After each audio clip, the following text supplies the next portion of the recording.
Hey guys, in this video we're going to talk about how you can add a new page to your Wix website. So let's get started. So I'm going to show you guys right here. So basically all you need to do is open up your Wix editor of your website, of course, and then you're going to go to menus and pages, and right here just click on add page, and this will add a new page on your website.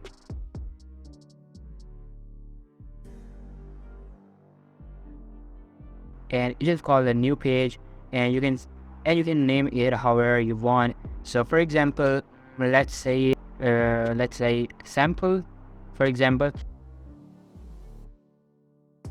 Then click on done, and boom, there you go.